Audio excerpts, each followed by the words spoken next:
Turabaramukije cyane canke turabahaye mwiriwe bivanye naho umwe wese aherereye mu mpande zine z'isi. Ndabibutse ko iri ari rya shure ry'abarundi bose, ishure bategura gusubiza hamwe eka mbere no kurekuriranira. Uno musi ni umunsi udasanzwe. Nibutse igihe nasoma igitabo, naratumiye abantu, hanyuma baraza muri sare, ndiko ndapapa, ubwoba buranyica. Nza mbona jiriraje, baricara, barandaba mu maso, nkumva vyose vyapoteye, ata kintu na kimwe kiri mu mutwe, ivyo nize vyose vyapoteye, ndi ngaho ndi potopoto. Sinzi rero ukuntu Imana yarungitse umumarayika wayo, nza numva biratanguye kuza. Hanyuma ndatangura ndakora igikorwa natumiyeko abantu. Nuko none munsi ndabona yuko mpava ngira ubwoba, ariko singira ubwoba. Murazi neza yuko hari igikorwa, icigwa tugize iminsi tubatumira, icigwa kidasanzwe.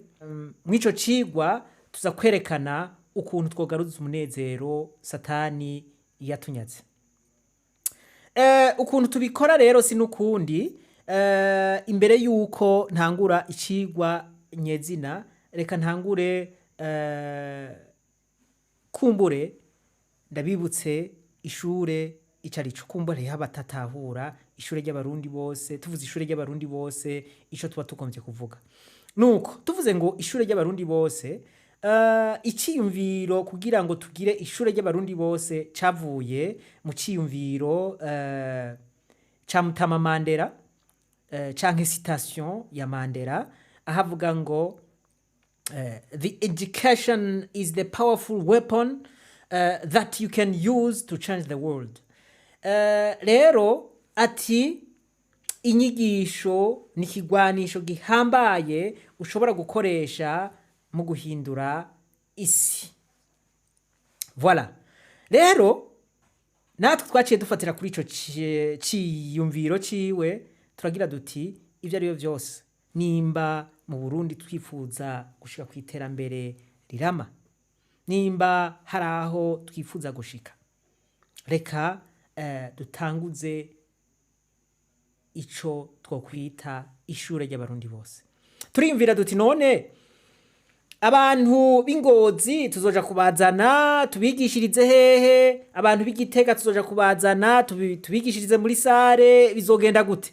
Bon, murumva yuko bitari vyoroshe kuja kuzana abantu Ingozi, canke kubasanga Ingozi ngo ubigishe, canke kuja kubasanga mu bihugu barimwo ngo ubigishe. Murumva yuko ari igikorwa kitoroshe na gatoya. Bon, ikintu rero twaciye dukora, twaciye tugira imana, dusanga hariho ubuhinga bugezweho, ubuhinga bushasha, aho ushobora kwigisha umuntu ukamwigisha uraho wibereye, nawe araho yibereye, ariko inyigisho umuhaye zigashobora kumushikira atangorane. Duca rero WhatsApp iratworohereza ibintu, n'izindi mbuga nk'urubuga rwa Facebook niko dukoresha, urubuga rwa YouTube nago nyene turarukoresha. Bon, izo mbuga zaradufashije gukora igikorwa neza. Nuko rero kuri groupe WhatsApp twebwe ntituyita groupe WhatsApp, twaciye tuyita ishure ry'abarundi bose, kuko aho hantu haca inyigisho buri musi. Nuko rero mw'iryo shure ry'abarundi bose hari ico twita urugendo. Nico gituma mwaba mubona ku cigwa cose twama twavuze ngo urugendo, tugashirako n'inimero kugira ngo umunyeshure ashobore kubimenya. Hanyuma n'ikindi naco, twebwe umuntu ari mw'ishure ry'abarundi bose ntitumwita umunyagihugu canke umwenegihugu, tumwita umunyeshure kuko ari mw'ishure ry'abarundi bose. Voilà. Ko nakandi kantu nocishamo. Rero tuvuze ngo urugendo, mbega urugendo rujahe? Urugendo urumva uriko uragira urugendo, haba hariho ahantu kanaka hariya ugiye voilà haba hariho mu yandi majambo haba hariho destination haba bien sûr ugiye ahantu none tugiye mu ihinduka bwa mbere muri izo nyigisho dutanga ni inyigisho twizera neza yuko zishobora guhindura ivyiyumviro by'abantu zishobora guhindura ibikorwa by'abantu zishobora guhindura uko abantu bari basanzwe bakora ibintu bagahindura ni ukuvuga ngo urugendo rudushikana kwihinduka ry'ivyiyumviro rudushikana kuri ya changement de mentalité ni ukuvuga ngo iryo hinduka ry'ivyiyumviro niryo rizotuma dushika kuri wa munezero twama twavuze icivugo tuvuga ngo tugaruze umunezero satani yatunyaze ngo twibandanirize urugendo maze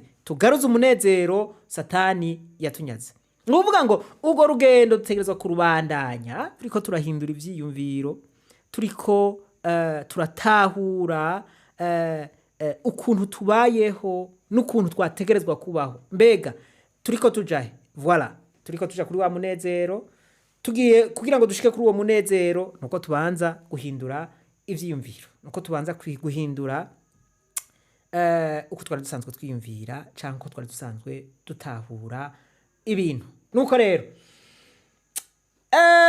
nashimye yuko dutangura iki cigwa cuno munsi ari uko mubanje gutahura ishure ry'abarundi bose ari uko mubanje gutahura icarico urugendo nukuvuga ngo rero mu iryo shure ry'abarundi bose gituma tuvuga ko ari ishure ry'abarundi bose nuko rihurirwamwo na bose abafonctionnaire abize abatize abatamakazi ugwaruka bose abo bantu bose baba barimo kandi ivyigwa bitangwa mu rurimi rw'ikirundi naho kiba kiri mu zindi ndimi turagerageza tukabihindura bikaja mu kirundi kugira ngo naho twoshikiriza icigwa kimeze gute umunyeshure wese ashobore kugitahura kandi biratunezera cyane iyo dutanze icigwa abanyeshuri bacu bakatubwira bati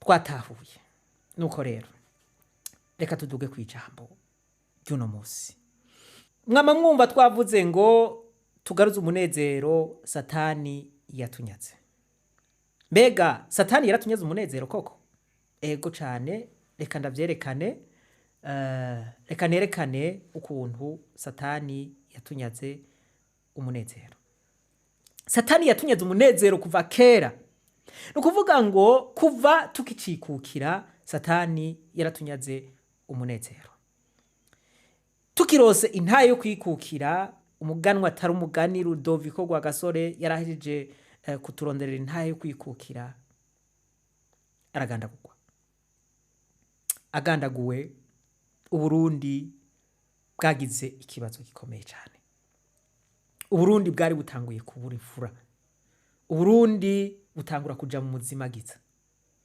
ibintu bitangura kuba amananiza mu gihugu c'u Burundi nuko ariko ubuzima burabandanya nabi hanyuma mu 1965 ibintu bibandanya kuba nabi haricwa abantu bazira uko bavutse bazira uko baremwe sinirwa ndabigaruka ko vyose ariko harapfuye abantu mu 1972 hasubira hapfa abantu benshi cyane bapfuye gute abo bantu bapfuye mu buryo budasiguritse gushika n'ubu abantu benshi biracabagora gutahura nuko ivyabaye mu mwaka w'1972 vyabaye agasigabwenge mu gihugu c'u Burundi habaye ico no kwita ubwicanyi butari bwigere bubaho mu gihugu c'u Burundi bamwe baravuga bati habayeho nyabwoko abandi bakavuga bati habaye ubwicanyi bw'agahomera bunwa abandi bakavuga ibindi ariko ikiriho coco nuko habaye ubwicanyi buteye ubwoba, aho abantu bazira ko bavutse, aho abantu bazira ico bita ico gihe ubwoko. Bon, Jesse nkunda kuvuga yuko ari ubwoko, ariko ico gihe bazira ubwoko. Ico gihe bavyita ubwoko, bagaca rero bazira ubwo bwoko. Ico gihe bapfuye bazira yuko ari abahutu. Ariko ukuntu vyatanguye, bamwe n'abandi babibona ukundi, ukuntu vyatanguye, hatanguye hatera umugwi wateye mu bumanuko bw'igihugu, bari abahutu, baratera mu bumanuko bw'igihugu, bica abo bita abatutsi. Donc rero babishe, ivyo vyarabaye, nibaza ko atawohakana uwo bwicanyi. Ivyo bibaye, ikintu caciye gikurikira, haciye hakurikira ko leta muco yise legitime defense canke ukwivuna. Voilà, muco yise ukwivuna. Voilà, leta rero ngo ija kwivuna. Voilà, mwibuke yuko abo bantu bateye mu manuko w'igihugu, bateye za Nyanzarake na za Vugizo, bateye mu manuko bw'igihugu. Bateye mu manuko bw'igihugu, leta nayo ikigira iti murantunga. Abo bantu bateye mu manuko bw'igihugu barica abatutsi, bishe abatutsi. Hanyuma leta nayo ikigira iti ngomba nivune. Leta ica koko irivuna. Mugabo uburyo yivunye abo yise umwasi, ntiyivunye wa mwasi, ahubwo yaciye ihitanisha abantu bose mu ntara zose. Bon, si bose, yaciye ihitanisha abantu b'incabwenge, abantu bafise amahera, umuntu wese ashobora kugirira akamaro igihugu babagizako, barabica. Bamaze kubica, abo rero babishe mu ntara zose. Ahantu hari amakenga rero, ahantu hari amakenga, mbega nimba umwasi yari yateye agatera mu bumanuko bw'igihugu, leta mu kwivuna yaca yivuna mu gihugu cose. Bon, ivyo murumva yuko ari ibintu gushika n'ubu bitaratorerwa umuti, kuko bamwe bavuga ibi, abandi bakavuga biriya. Nico gituma hari hategekanijwe umugwi ujejwe kuvuga ukuri no kurekuriranira, umugwi ujejwe kuvuga ukuri ku vyabaye vyose mu bihe bitandukanye, eka mbere no kurekuriranira kugira ngo dushobore kumenya ukuri ku vyabaye. Ivyo rero nariko ndavuga ivyo mu 72. Ico gihe abantu benshi baba impfuvyi. Ico gihe intano zirabaho. Ico gihe abantu baranyagwa, abantu banyagwa ivyabo. Ico gihe abantu barahunga, abantu babaho nabi cyane, abantu baratuntura, abantu babona ababo batwagwa, bakazogumana ivyizigiro yuko abo bantu bazogaruka, ariko ntibigeze bagaruka. Bo, abantu baratuntura njanye iyo ubuzu wawe ugashira kwa kavu, ariko ntibigeze baronka ayo mahirwe. Rero ubwicanyi bwabaye 72, koko Satani yaranyaze umunezero abarundi batari bake. Gushika n'ubu ivyo bintu vyarakoze ku batari bake, bamwe baracagendana ivyo bisebe ntibirakira muri bo. Nuko rero sinoteba ngaho, nariko nderekana ukuntu Satani yatunyaze umunezero. Ntivyaragarukiye ngaho. Mu 88 hasubira kuba ubwicanyi bw'agahomerabuno. Uko vyagenze naho nyene ntibirasobanuka neza, kuko hapfuye hagaramye abantu benshi cyane. Nuko rero murumva yuko Satani yabandanya atunyaga umunezero. saho nagomba gushika nariko nderekana ukuntu satani yatunyaze umunezero. Abantu benshi babaye imfuvyi ico gihe, abantu benshi bagiye mu buhungiro, abantu benshi baranyazwe ivyabo. Murumva yuko satani yari yatunyaze umunezero. Nuko rero turabandanya mu mwaka w'igihumbi kimwe n'amajana 993 umukuru w'igihugu yari yatowe. Umukuru w'igihugu yari yatowe ari we Ndadaye Melchior, aragandagurwa. Amaze kugandagurwa, Uburundi busubira kwinjira mu muzimagiza usumba uwo bwari bwaraciyemo. Haseseka amaraso menshi cyane. Ivyo vyose vyaba kubera abantu bafise inyungu zabo, abantu bafise amahangiro bagomba gushikako. Gushika n'ubu rero ivy'ugo rupfu rwa Ndadaye Melchior, ico nico kibabaje. Ukuri ntikuraja ahabona. N'umuryango wiwe uracagira uti none twe tukeneye ubutungane. Kuva ico gihe gushika ino saha ubutungane ku rupfu rwa Ndadaye Melchior ntiburashobora gukora. Nariko ndabereka yuko satani yatunyeze umunezero kuva kera.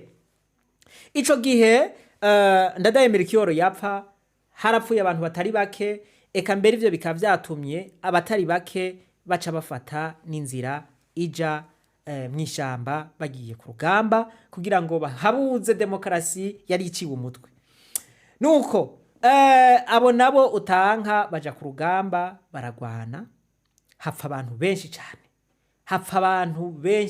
Hapfuye abantu isinzi, haba ku ruhande rwa leta canke ku ruhande rw'abagwana, hapfuye abantu batari bake. Uko niko satani yatunyaga umunezero.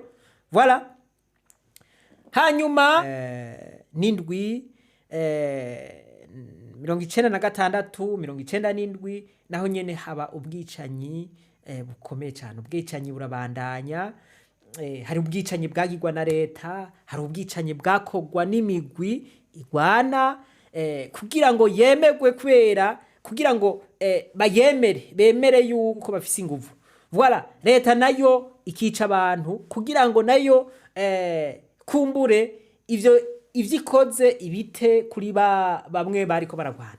Nukuvuga ngo habaye ubwicanyi ku mpande zose, baba bariko baragwana barakoze ubwicanyi, baba bariko baragwanywa canke abari muri leta barakoze ubwicanyi, hapfuye abantu benshi. Uko niko satani yabandanije itunyaga umunezero gushika mwaka w'ibihumbi 2000 rero.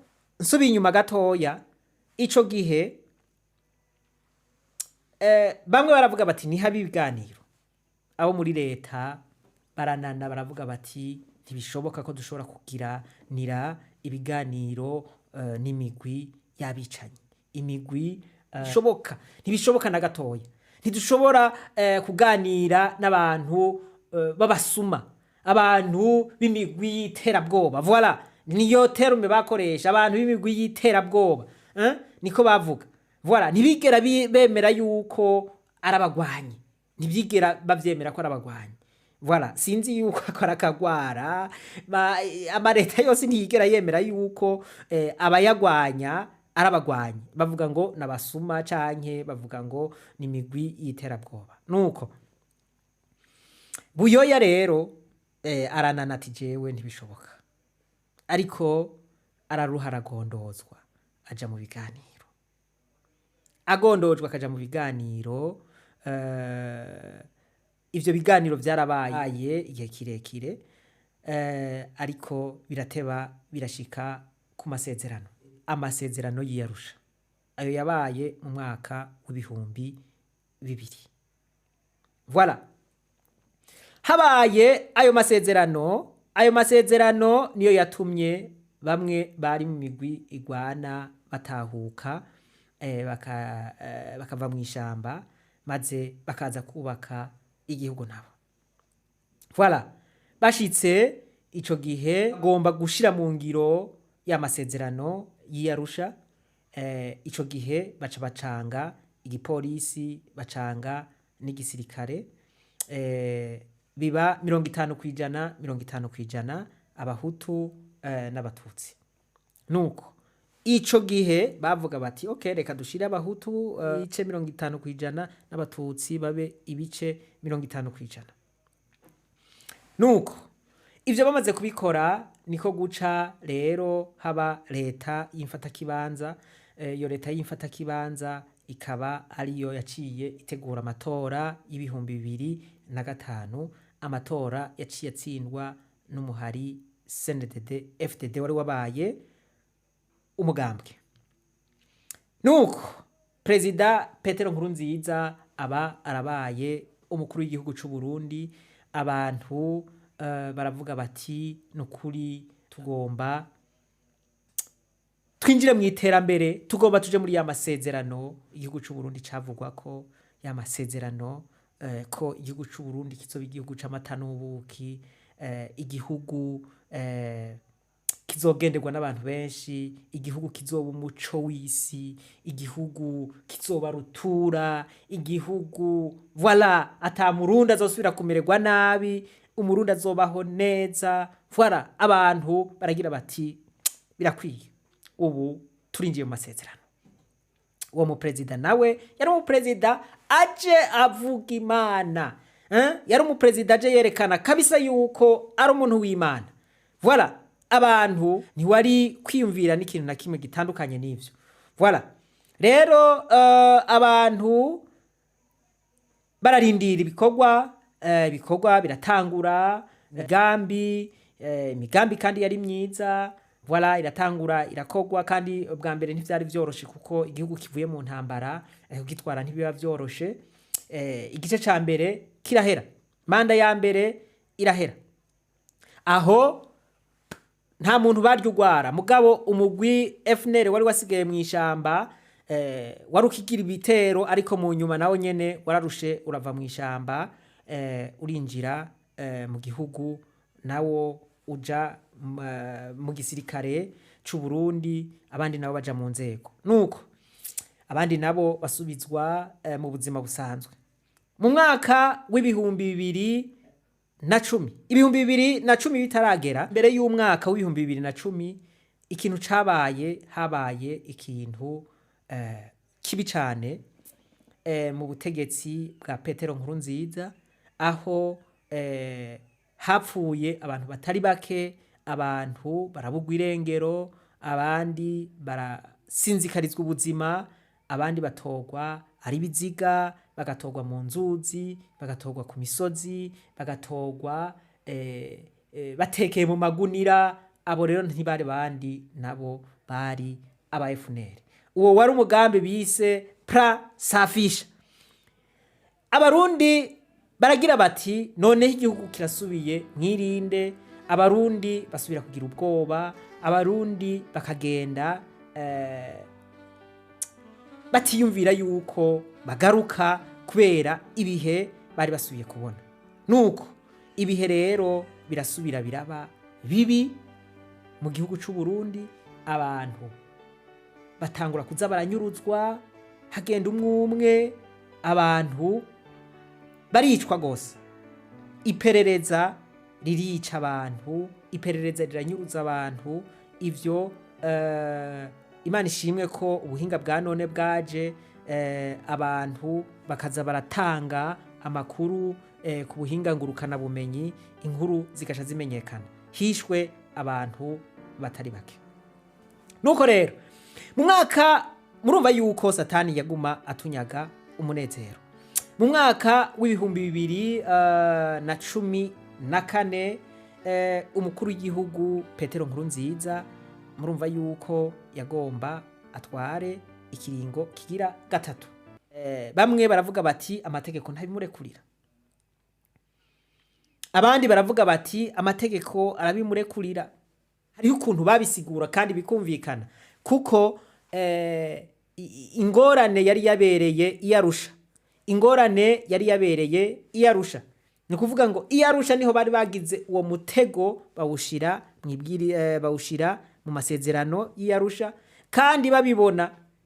Rero ico nico cerekana ukuntu abantu bari yarusha bahendanye babibona, mugabo ku nyungu zabo barihorera.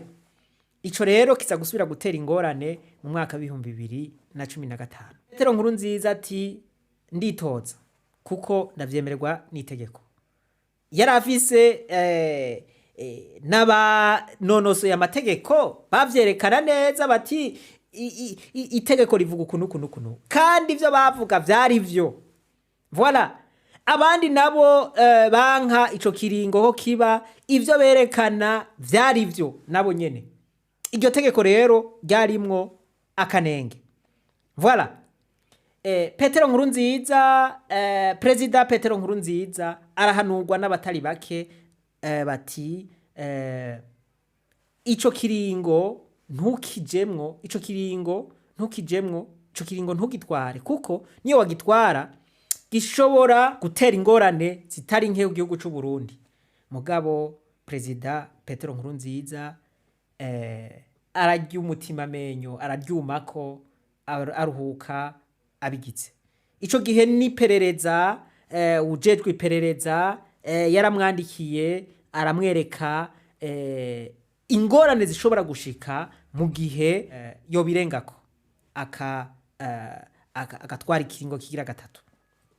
Nuko ntivyatevye aravuga ati jewe nzokwitoza. Amaze kuvuga ati je nzokwitoza, icaciye kiba bamwe batemera ikiringo kigira gatatu, ko atwara ikiringo kigira gatatu, batangura kugira imyiyerekano. Bagize imyiyerekano iraba, irasubira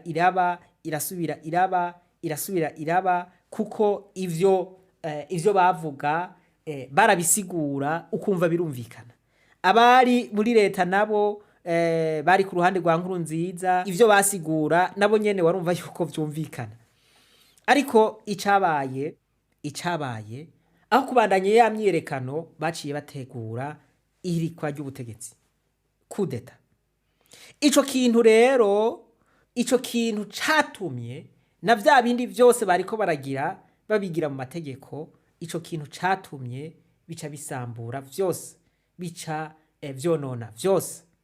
No kuvuga ngo iyo coup d'etat bagira n'Imana mbi irapfuba. Imaze gupfuba, abayigize batangura guhigwa buhongo, bamwe barafatwa, ubu bari mu munyororo, abandi nabo barahunga. Abanyagihugu bari bagiye mu imyiyerekano isanzwe, nabo bagwa mu mporero, nabo nyene bavugwa yuko bifatanije n'abariko bagira coup d'etat. Voilà.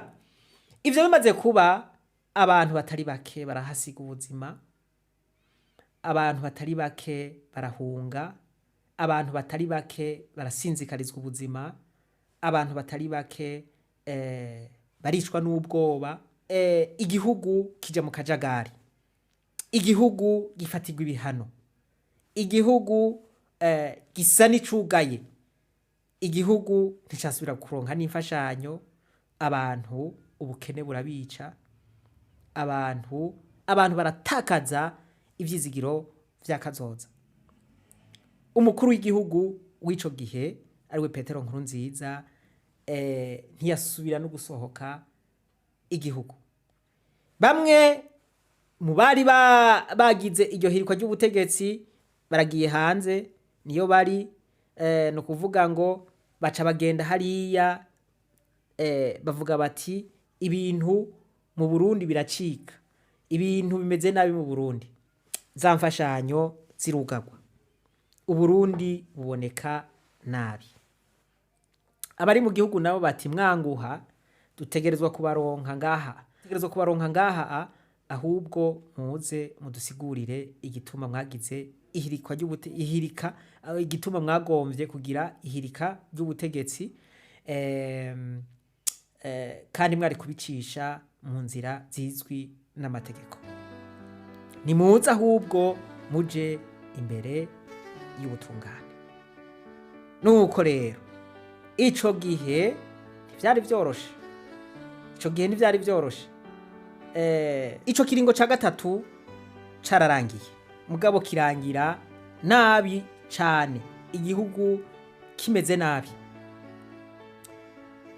Umukuru w'igihugu Petero Nkurunziza ko ntiyamwemerera gusubira kwitoreza ikiringo kira kane, haboneka uwundi mukandida mu mugambwe CNDD-FDD, uwo nawe akaba ari perezida wa kino gihe nyene icubahiro Ndayishimiye Evariste, aca aritoreza kuba perezida, ahiganwa n'abandi hanyuma agira amahirwe aratorwa.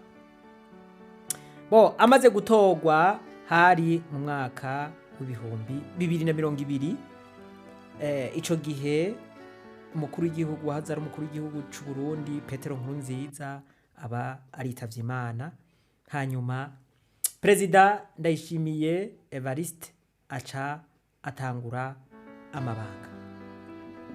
Atanguye amabanga, abantu baragize ivyizigiro, baragira bati igihugu kumbure kigiye casubira ku murongo, turabe yuko abisubiza ku rutonde. Bari bafise ivyizigiro bitari bike, abandi nabo babibona ukundi. Voilà, perezida Ndayishimiye ari ku butegetsi, ntivyoroshe ivyenke tufate tuvuge mu gisata c'ubutunzi, eka mbere mu bisata nka vyose ntivyoroshe. Mu mwaka w'ibihumbi 2021 haranyurujwe abantu batari bake, ivy'ubutunzi birasubira inyuma, ariko kameme hariho n'ibindi bintu vyashobotse, hariho n'ibindi bintu yashoboye, nk'ikintu cukugiranira imigenderanire n'ibindi bihugu, ico kintu yaragishoboye. Ikintu cukugira ingendo, ico kintu yaragishoboye. Kare perezida Petero Nkurunziza ntiyashobora gusonka igihugu. Umukuru w'igihugu rero aragerageza gusubira kunagura imigenderanire y'u Burundi n'amahanga. Nuko ico gihe abarundi baragira umwizero ko ibintu bigiye kugenda neza, ariko mu majambo make ivy'ubutunzi kiguma ari kibazo gikomeye. Amafaranga y'u Burundi abandanya ata agaciro, amadovize arakena, igitoro kirakena, ubukene burica abarundi, abarundi babandanya bahunga. Nukuvuga ngo igihugu kigendera ku magendera, igihugu kibandanya kibaho mugabo nabi. Mu mwaka w'ibihumbi 2022 uko nyene, ariko abantu bobo bakaguma baburwa irengero. Abatari bake twaraza turerekana duti aba babuzwe irengero, harababatabariza.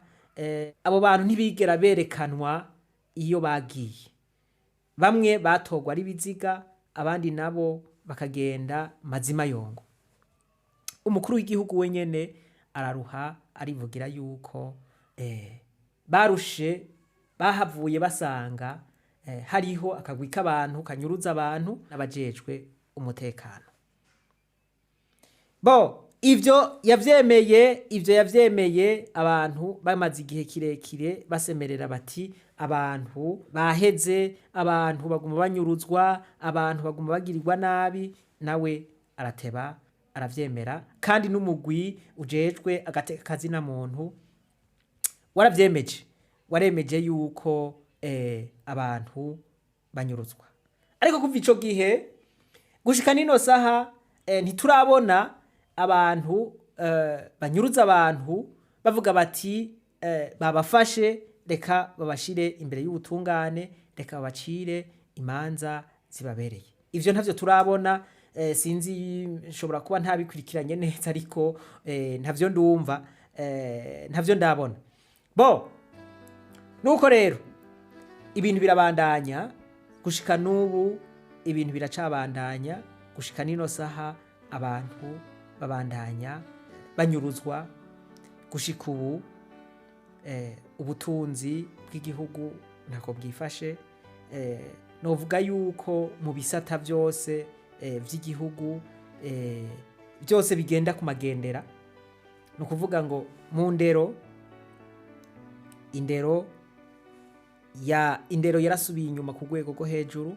Bigeze kuturungika mu ntara ya Cibitoke aho nyene ngo babaye abambere, twarabonye ingorane zidasanzwe, ibirasi bidakwiye, aho abana biga bicaye hasi. Kugira ibintu bije mu mutwe uteza kwicara neza ukumva yuko udatsinze itako mugabo wicaye neza ku ntebe. Twarabonye ibindi bintu byinshi bituma indero ija hasi. Harabaye ibintu byo kuja hamwe baricara nabo mu bushikiranganje bw'indero, kandi byabaye inshuro zibiri. Ikibabaje nuko atacahindutse, bimwe bita etage de l'education cyarabaye.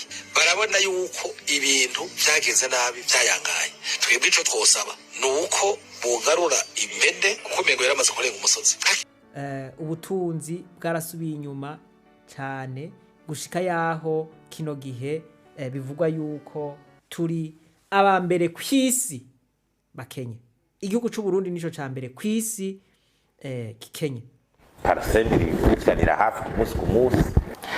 Ubwa mbere abarundi bamenye iki, mumenye yuko Uburundi buri mu ngorane z'ubutunzi dasanzwe, zimwe bita crise économique. Abarundi babimenye na leta ivyemange, uko nta kubihisha nawisha umwotsi inzu iri kirashe. Kandi izo ngorane z'ubutunzi, crise économique, novuga ko ari nk'umwimbu w'ingendo mbi mu bijanye n'intwari ibereye, gutunganya imigambi, ibiturire, gusesagura amatungo y'igihugu vyatsindaro cane muri iki gihugu umwanya munini. Ivyo rero iyo bimaze kumera gutyo haragera igihe abantu bimbura ivyo nyene, uko izo ngeso zaciye zituma habiki, zaciye zituma hariho ibintu bikurikira. Ubwa mbere Uburundi busa nuko atacu gushorera hanze. Ubugira kabiri nta mfashanyo buronka zikwiye kandi bizikeneye. Nta bagwiza atunga minizi mitaye muri iki gihugu c'u Burundi hagaragara nko mu bindi bihugu. Nta barukera rugendo bagendera Burundi cyane n'ibindi bihugu.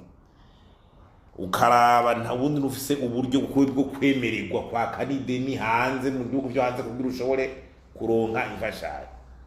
Uburundi n'imfashanyo baduhaye kubera yantwari bere iratunanira no gukoresha, ikagarukira amahera gasubira inyuma tuyarurira. Amafaranga yarataye agaciro mu vyerekeye imigenderanire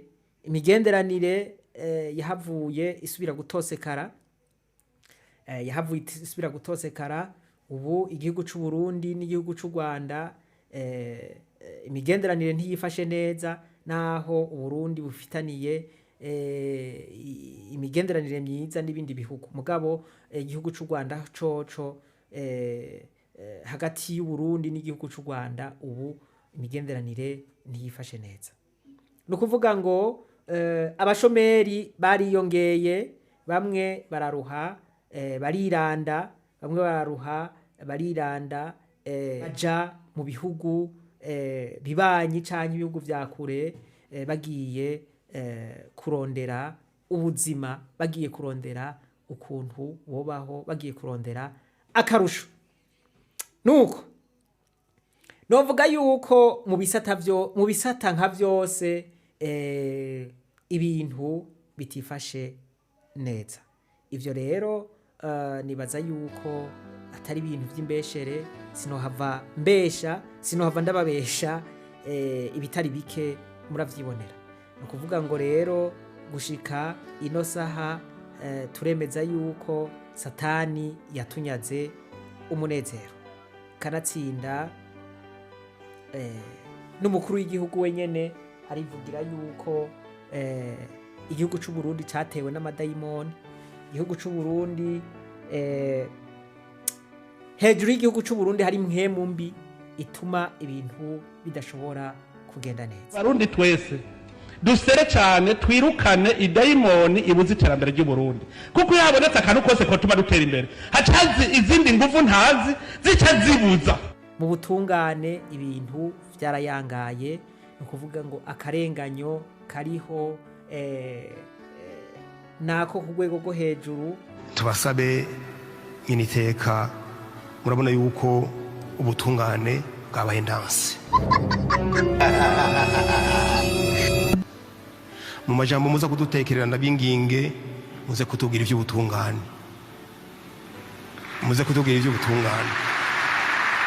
muzoba mudufashije kuko uno munsi ntushobora kuza kuburana n'umuntu afise amafaranga. Umuntu akurusha amafaranga ntimwoburana ngo mutsinde. Acha kubwira ati wewe no mucamaza arakubwira ati wewe urashobora kuburana n'umuntu afise amafaranga. Nukuvuga ngo nkuko nari nabivuze mu bisata nka byose murumva yuko ubutungane bumaze kuba butifashe neza n'ibindi bisata biba byifashe nabi. Ibintu vyabaye ukuri niko tukumenya kuko Burundi bijya muvuga bugwaye hose. Wowe uravuga ngo uvuye aha ugasanga hari abari baraguhishije. Nuko izo zikaba ari ingorane. Ivyo bikaba ari ibimenyetso sindamusiga vyerekana ko Satani yatunyaze umunezero. Gushika ngaho hari umuntu atahura yuko Shetani atatunyaze umunezero. Hari umuntu yoba yiyumvira yuko turiko turabesha. Okay. N'umukuru w'igihugu wenyene arivugira yuko igihugu catewe n'amadayimoni. Ati tugira turiyumviye umugambi ivyo bigaca biherera ngaho. Ibiturire byararenze. Ubusuma bwararenze. Nukuvuga ngo murambabarira amata yaracitse. Nukuvuga ngo ubusuma bwararenze.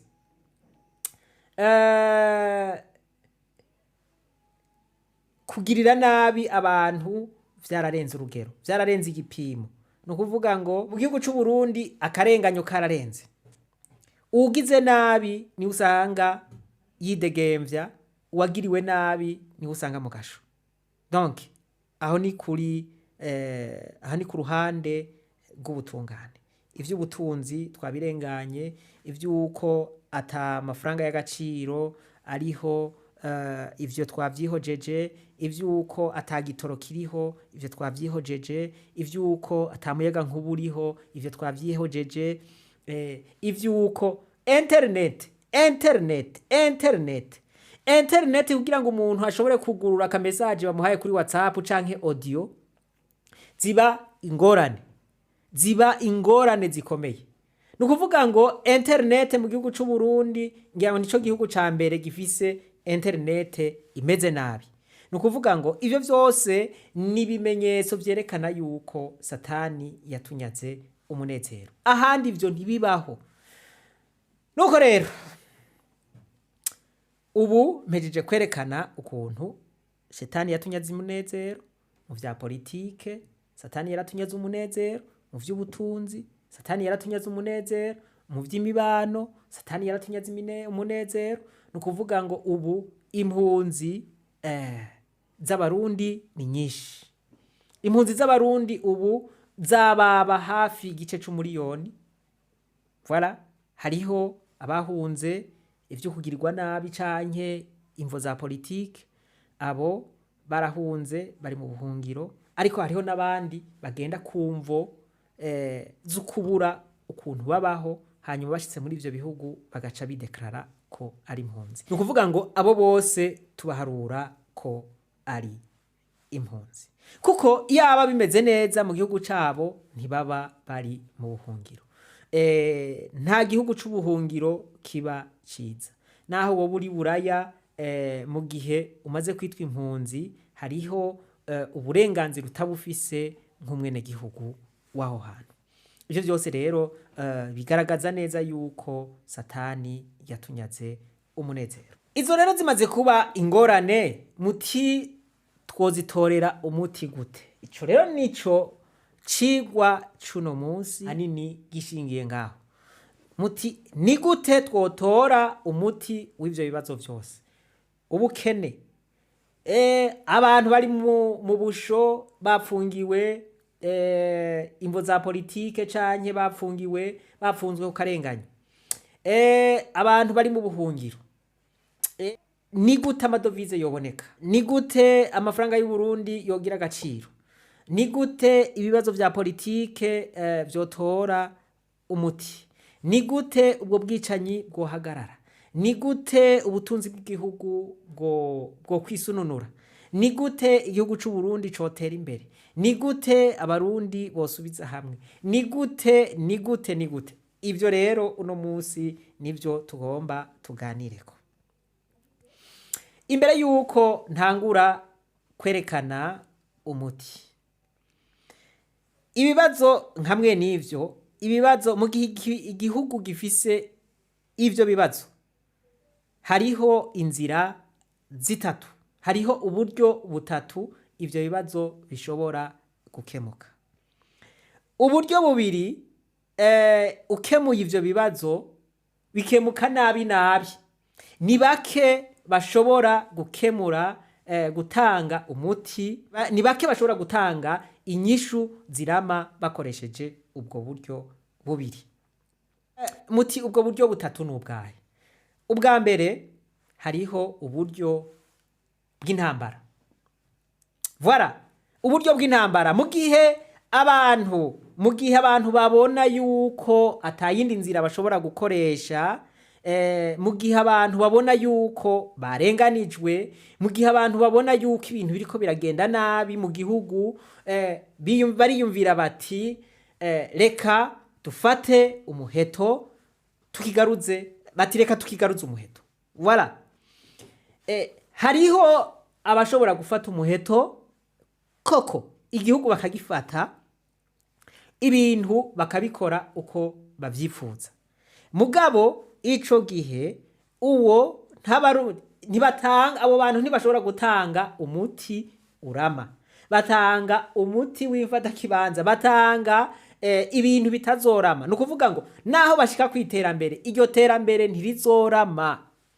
Martin Luther King aravuga ati inguvu zizana intsinzi temporaire canke intsinzi y'imfata kibanza. Ati iyo ntsinzi rero icirema ibindi bibazo vyinshi umuyoro gusumvya ivyo yatoreye inyishu. Ati inguvu ntizizokwigera n'umunsi wa rimwe zizana amahoro arama.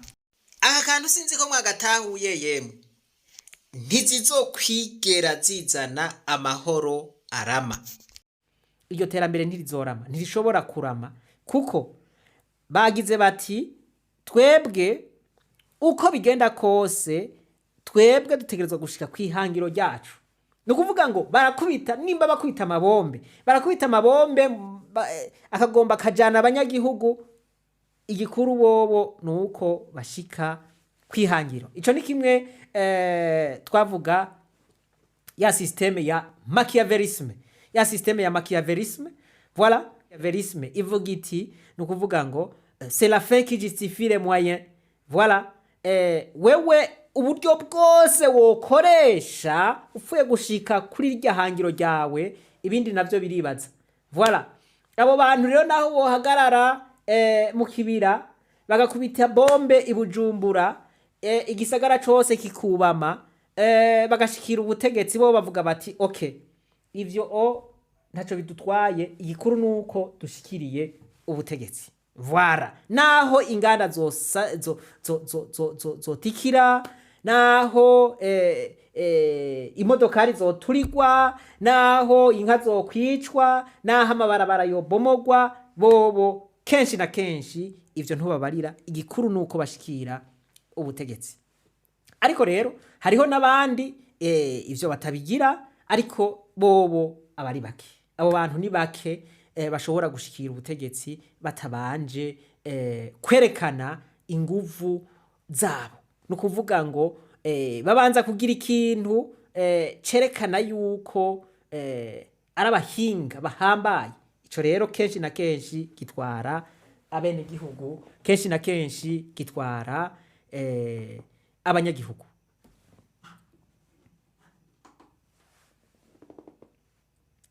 Voilà, abanyagihugu nibo bahahonera aho hantu.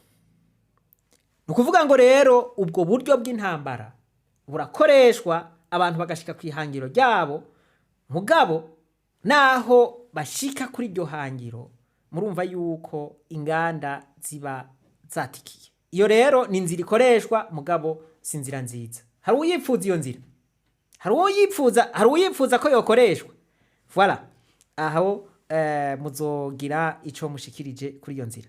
Inzira ya kabiri ni inzira abari ku butegetsi bagira bati twebwe homboka turacisha tutitaye ku bibazo dufise, twebwe dutegerezwa kuguma tubandanya akazi, dutegerezwa kuguma dutwara. Ni ukuvuga ngo bakirengagiza ibibazo biriho, ibibazo vya politike, ibibazo vy'ubutunzi,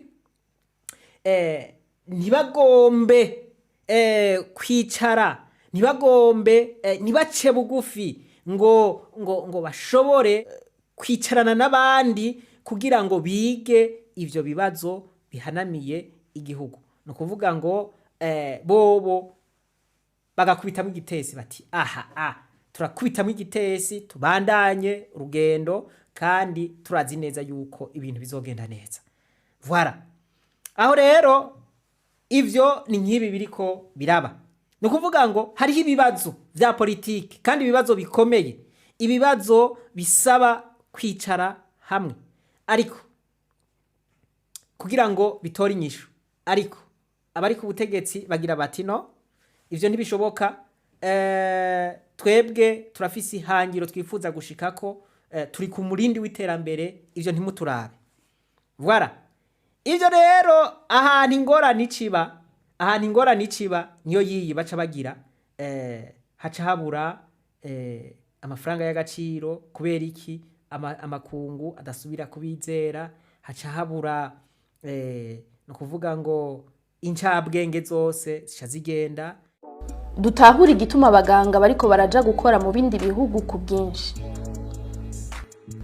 Mu gihe ishirahamwe mpuzamakungu ryitaho amagara y'abantu ku isi OMS rivuga ko kugira abantu bavugwe neza umuganga umwe yitwararika abagwayi 10,000, mu Burundi ubwo rugero ruracari kure cyane.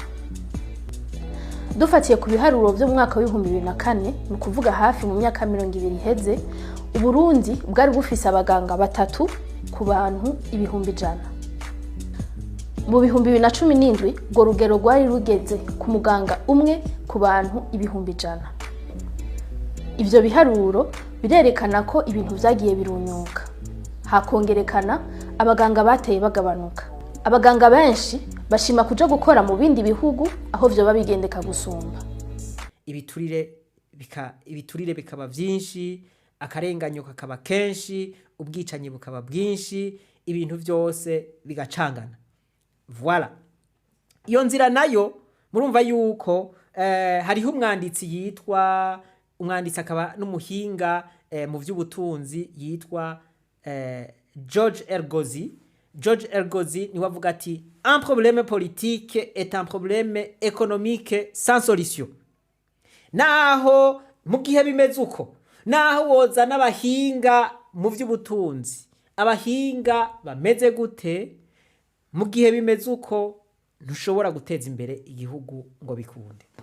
Mu Kirundi abisigura ati ahari ingorane za politike nta muti w'ibibazo vy'ubutunzi ushobora kuboneka. Hoba hariho udatahura iyi teori y'umugabo? Ntibishoboka. Abanyamitahe ntibashobora kwizera ngo baze bashira imitahe yabo ngaho kuko nta butungane buba buriho,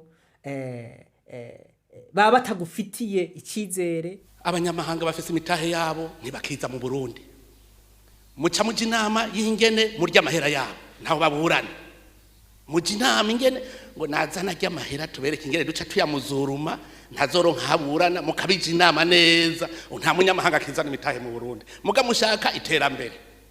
Nukuvuga ngo ntushobora guteza imbere igihugu gifise impunzi nyinshi, no kuvuga ngo abo bandi bantu ntushobora guteza imbere igihugu gifise imigwi iri kwiragitera, ntushobora guteza imbere igihugu incabwenge ziriko zirakuvako, ivyo ntivyoshoboka. Aho nayo iyo nzira nayo murumva yuko ari inzira idashemeye. Ariko ico bikoze, iyo nzira abayikoresha barashobora kuyikoresha, mugabo iyo nzira ibiri kwirateza imbere, nivyo baratera imbere, mugabo iteza imbere akagwi k'abantu bakeya, abandi nabo bariko baramererwa nabi. Voilà, nuko nyene bica bigenda. Iyo nzira iteza imbere akagwi k'abantu kaba kamerewe neza, mugabo umugwi muniniya w'abantu baba bamerewe nabi. Iyo rero n'iyindi nzira ikoreshwa mugabo idashikana igihugu canke idashikana abantu kwiterambere rirama. Uburyo bwa gatatu ni uburyo bwo kwicara hamwe, ni uburyo bw'ibiganiro, ni uburyo bwo kwicarana, mwebwe mufitaniye ibibazo, mwebwe mufise ibibazo, mukicara hamwe mukaganira muti iki kimeze uku, iki cagenze uku, reka rero kino tukireke, reka tukora iki, reka tubabariranire kuri iki, reka dusubize hamwe, twubake, dusubire tugire ubumwe, dukorere hamwe kugira ngo duteze imbere igihugu. Ni ukuvuga ngo abantu baramutse bicara hamwe, abantu baramutse baca bugufi bakicara hamwe, bakakemurira ibibazo hamwe, bakavugana ukuri kw'ivyabagoye vyose, abo bantu bashobora gushika ku kintu gikomeye. Abo bantu bashobora kandi baba bariko barabigira ku nyungu z'abanyagihugu. Vugana ikiyago n'ikindi, vugana ikiyago n'ikindi. Ibigo y'Uburundi ntinanze ndagahanwa, umuti wavyo nawundi atari ikiyago. Hamwe mwicara mukaganira, uti ibi navyo numva, ibi navyo ndavyumva. Umwe akarekura n'uwundi akarekura, ijambo rigaheza uwo rikaba umunoni. Mwebwe rero muti aba baririmbye indirimbo kwabaye ukwihenda gose, kwabaye ukuzimira, kwabaye ugutakara. Reka ndabereke yuko atawundi muti numwe ubaho woza usumba kuvugana, kuganira, kuja hamwe mukicara mukavuga muti ibi bibazo reka tubinunire uku nuku ntibizosubire kuza kutugora. Ngoma ndabereke abantu bahambaye kw'isi baronkejwe n'ubushimwe bumwe bita Prix Nobel bw'amahoro, ivyo bavuze. Uyitwa Malala n'umunyapakistani yahawe agashimwe canke Prix Nobel de la Paix akiri muto. Yaravuze ati nibaza yuko inzira nziza isumba izindi zose mu gukemura ibibazo no mu kurwanya intambara ari ibiganiro. Umuntu yitwa Dalai Lama ni umuntu w'umwubahwa cane kandi w'umunyabwenge bubaha muri Aziya. Yavuze ati jewe ndemezwa cane ko ingorane canke amatati aba hagati y'abantu akemurwa n'ibiganiro bikozwe mu mpemu y'ukwiyugurura no gusubiza hamwe. Voilà. Paulo Freire aravuga ati ubwizigirwa bugarukanwa n'ibiganiro. Tenzin Gyatso aravuga ati ibiganiro ni inzira nziza yo gukemura amatati. Natani nawe aravuga ati mu biganiro vy'ukuri impande zibiri zemera guhindura canke guhinduka. Bose ntawuguma hariya ngundi ngo agume hariya, bose bategerezwa kugira ico bahevye. Aha ndabahaye amajambo y'abanyabwenge. Iyi nzira muyumva gutega yemwe? Ni ukuvuga rero iyo nzira baramutse bayicamwo, iyo ni inzira isumba izo zindi nzira zose. Papa reka nkoreshe papa mumbabarire, reka nkoreshe papa naho ivyo kino gihe ariko aravugwa ko bidatomoye ariko aguma ari umuntu akomeye kandi naho bimugora ku ruhande rumwe ku rundi ntibimugora hose voilà ntibimugora hose. Reka nkoreshe ijambo yakoresheje, yaravuze ati ikigongwe, ibiganiro, gusubiza hamwe, aya niyo majambo y'amahoro. Ati niyo akwiye gukoreshwa muri Siriya, muri Aziya, eka no ku isi yose.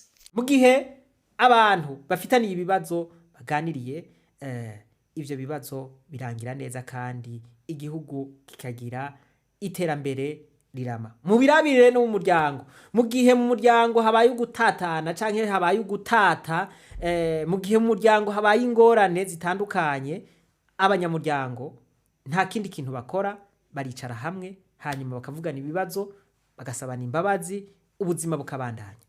Murumva rero muri za nzira zitatu navuga, iyo nzira ya nyuma niyo nzira yonyene ishobora gukoreshwa ntihitane ubuzima bw'abantu, abantu ntibamererwe nabi kandi hakaba iterambere rirama. Muri izo nzira zitatu hari iyindi nzira wumva turetse iyo nzira ya gatatu. Muri izo nzira zibiri navuze hari iyindi nzira mwumva twoshobora gukoresha. Nuko rero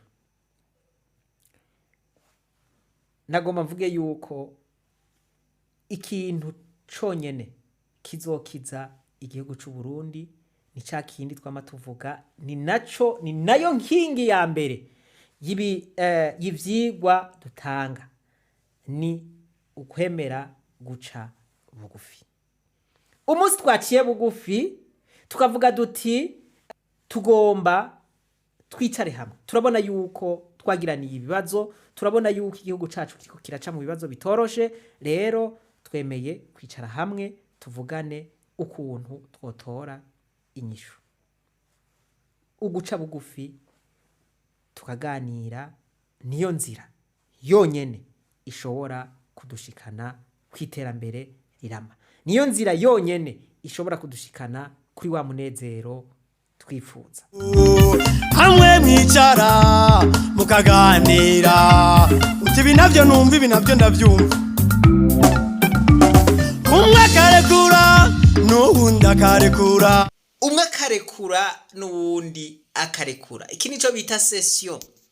Iki rero nico bita guca bugufi. Uravuga uti genda ciye bugufi n'ukuri ibi ndabiretse. Uwundi ati genda ciye bugufi ndabiretse. Baca umugani ngo ibigiye inama bigira imana, nayo ngo inama isumba ingimba. Iyi ni imigani y'ikirundi tudakwiye kuza turirengagiza. Reka tugeze ngaha dusubire mu gice ca kabiri. Iyi ari nk'intangamarara, twerekanye intangamarara nivyo, hanyuma turerekana inzira zitatu abantu bashobora gukemuramwo ibibazo, turerekana inzira nziza gusumba izindi. Mu gice ca kabiri turarabira hamwe ingaruka mbi zishikira uwase guca mu nzira nyayo, agashima gushira imbere inyungu ziwe atari inyungu za benshi canke inyungu za bene gihugu. Igice ca kabiri ntikibasimbe, ni igice kiryoshe cane. Subire ndabibutse, ntihagire umuntu afata isaha y'ukuraba iki cigwa hanyuma ngo agenda atagize subscribe, jeme na partage. Iyo ugize akajeme bituma tugira visibility canke bituma ivyigwa dushizeko bibonwa na benshi.